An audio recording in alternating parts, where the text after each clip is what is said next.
How's it going, guys? I know it's been a little while since I've made a video, but I've been pretty busy with work for the most part, work and school. So this is episode 7 of our dividend portfolio. Now, we have about $200 in the portfolio now. You can see right here, we have had a couple rough past couple of weeks for dividend stocks and REITs in general. You can see we are down about $5.73 since we started this portfolio, or about 3%. We have Armada Hoffler, which is still up 2.66%. We have Hannon Armstrong Sustainable Infrastructure Trust, or HASI, which is down 1.63%. We have MDC Holdings, which is down 3.43%. We have Community Healthcare Trust Incorporated, which is down 4.43%. We have Agree Realty, which is down 5.1%. We have Coresight Realty, which is down 7.17%.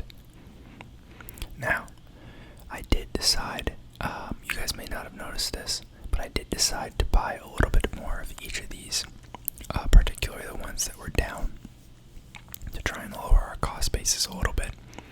So hopefully when things recover from this brief little stint we've had the past couple of weeks, we'll come back up on that a little bit quicker. Now, before we go any further, this is just for entertainment. These are not financial recommendations or advice. I'm not a financial advisor. Do your own research and consult a professional if necessary. Now, just to give a quick overview on the portfolio for anyone who isn't too familiar or maybe doesn't remember, since it's been about 2 weeks, I think, since we made the last one of these. Armada Hoffler is a diversified REIT. They have some high-end apartments. They have a construction segment. They have retail and office space, and it is a REIT. HASI, or Hannon Armstrong, is also a REIT, and it is centered around sustainable infrastructure projects, so your green energy type projects. MDC, I believe, is a home builder, but I can't remember if it is a REIT or not.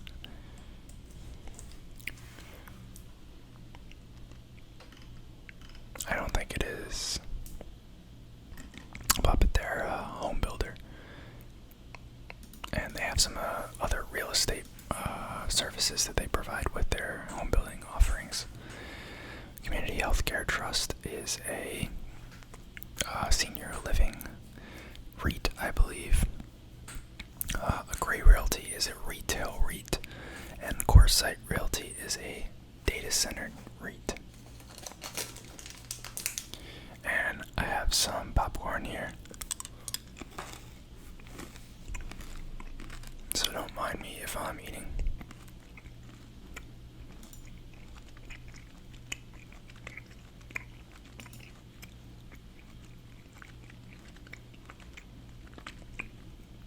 Now, we're still not exactly where I'd like to see the portfolio from a diversification standpoint.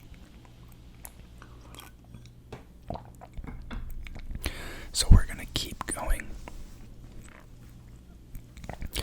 and keep looking at some other potential picks. We're back on FinViz. I did jump to the end of the list now because I couldn't remember where we left off last time. So we'll work our way backwards. Here we've got Worthington Industries. It's an industrial steel manufacturer. 8,000 employees, makes flat-rolled steel for customers in the automotive, aerospace, agricultural, appliance, construction, container, hardware, heavy truck, HVAC, lawn and garden, leisure and recreation, office furniture, and home and office equipment markets. extensive list. I wonder why the earnings estimates are in a pyramid like that. That's pretty weird.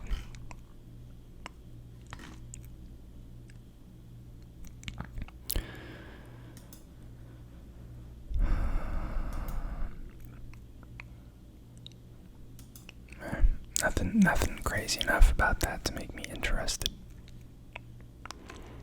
We have Wendy's, which is the restaurant. Step back a page. I do have store capital, but I don't know if I want to get that near, just because I already have exposure to it elsewhere.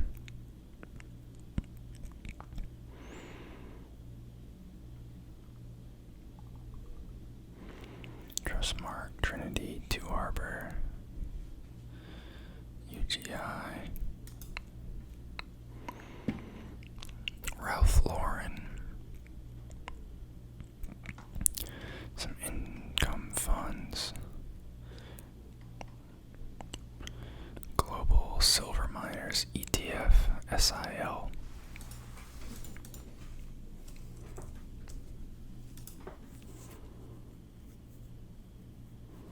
This doesn't really have a yield up high enough. I don't know why it even came up on our chart.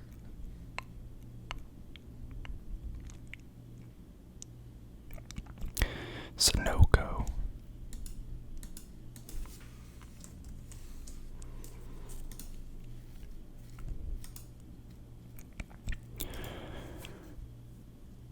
Not a bad chart. Pays a 3% dividend. Manufactures and sells industrial and consumer packaging products in North and South America.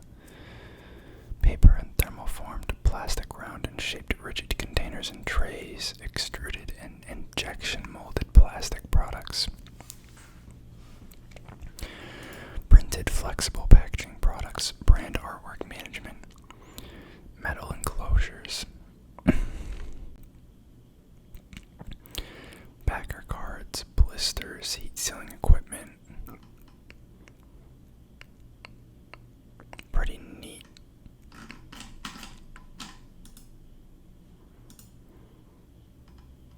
That's decent dividend growth.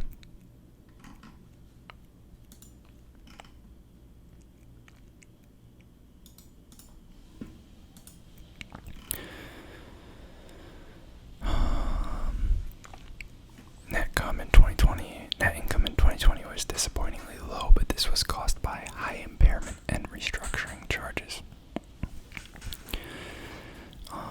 CapEx will increase to $300 million this year due to Project Horizon, which will have a 30% return on investment.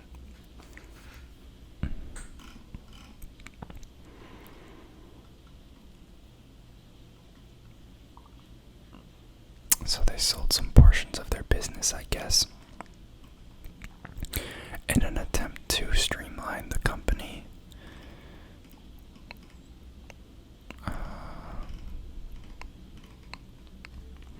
I guess potential risks for them is the shift away from disposable, single-use products, but on the other hand, it sounds like their business is more catered around store displays and shipping containers and such. Blister displays for stores. So it's less the actual products and more the packaging, which I think is harder to change, probably more resilient.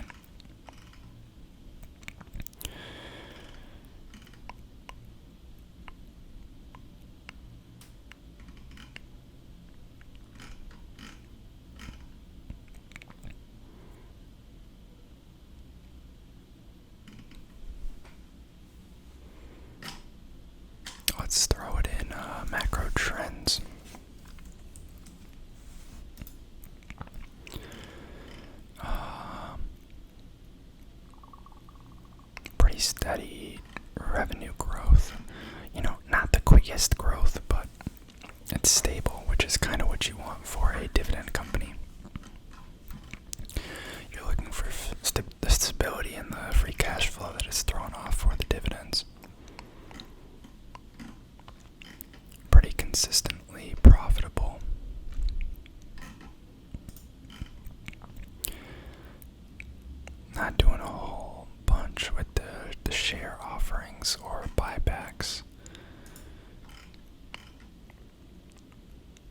Assets is growing though.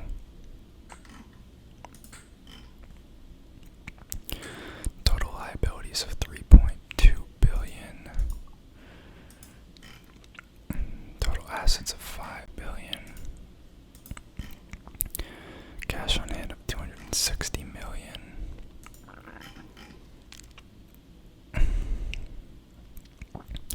It is pretty low margin, but I guess that's, that's paper goods and like packaging for you.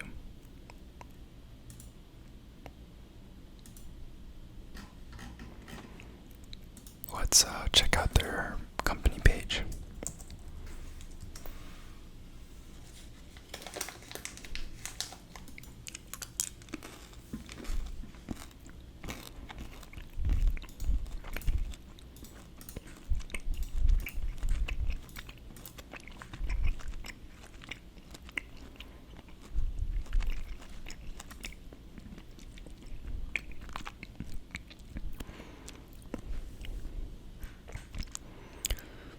So I guess they've developed all of these products. It's kind of neat. I don't think these are as, are going to be disrupted as quickly as some of the other, like, disposable actual products. What's inside. Paper containers, flexible bags, like meat and frozen meal trays.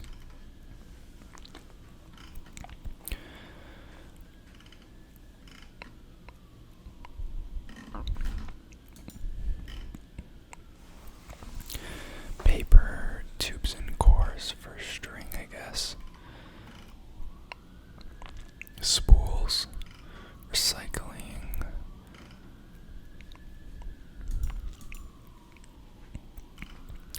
Molded foam components. Corner boards.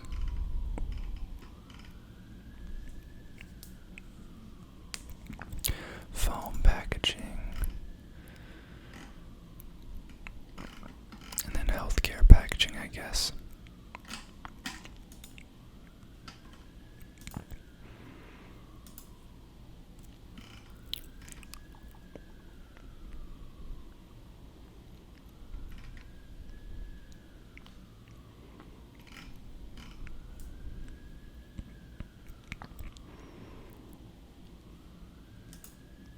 Here's the earnings presentation.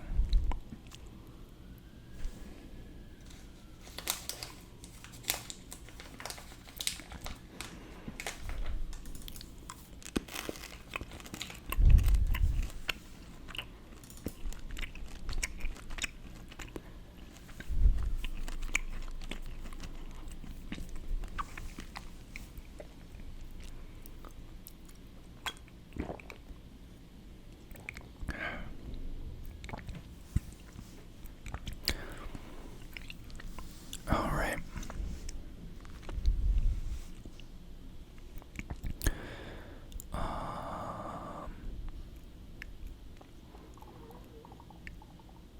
Pretty big. So EPS is up very slightly from last year, quarter over quarter, and as a year as well. And they're expecting guidance about 350 to 360 EPS. 11% increase in net sales, 5.9% increase in gross profit.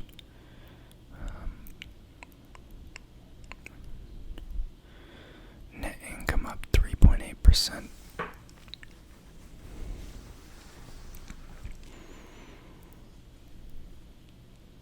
And this is what's accounting for the increase.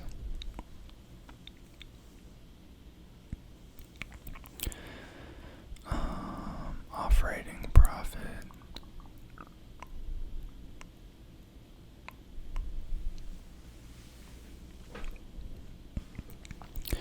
Consumer packaging is up 4.3%.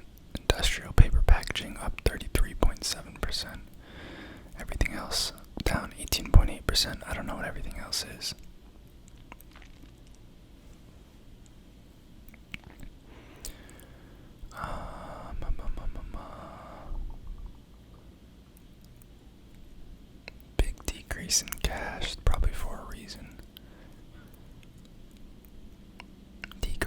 assets, probably the divestitures. They were talking about the portion of their business that they sold off.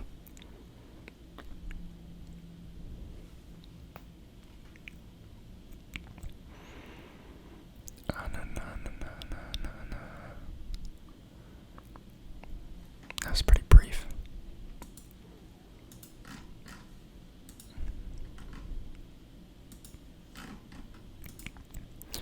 Let's take a look at their financials real quick.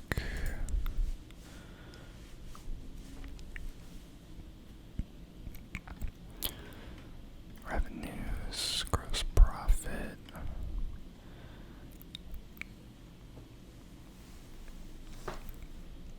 Yeah, the operating income for this past year was negative, which I guess is what the Seeking Alpha article was discussing. Most of the loss is attributed to unusual items, which was resulted in an overall negative net income.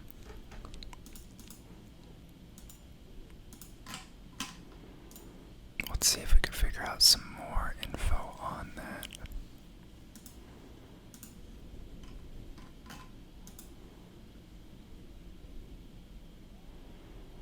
That's nice. Broke their website.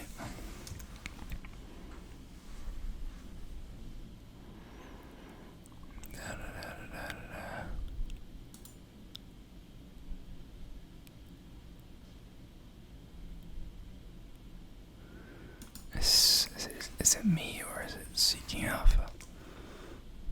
It's Seeking Alpha. Interesting.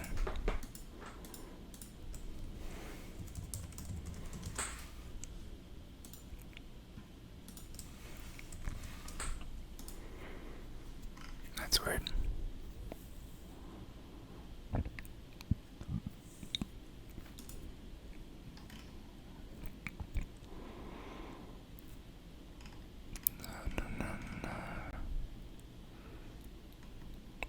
Raw material inflation, yeah, but they're able to adjust prices for that.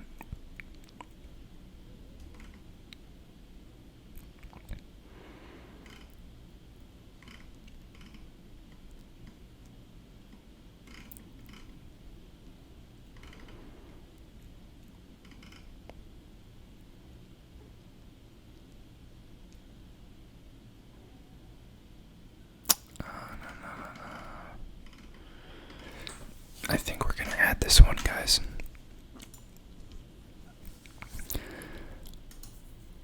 I like the look of it and I like the industry. So I will buy Sunoco Products and Company tomorrow. Hope you guys enjoyed the video. I'll see you guys next time. Peace.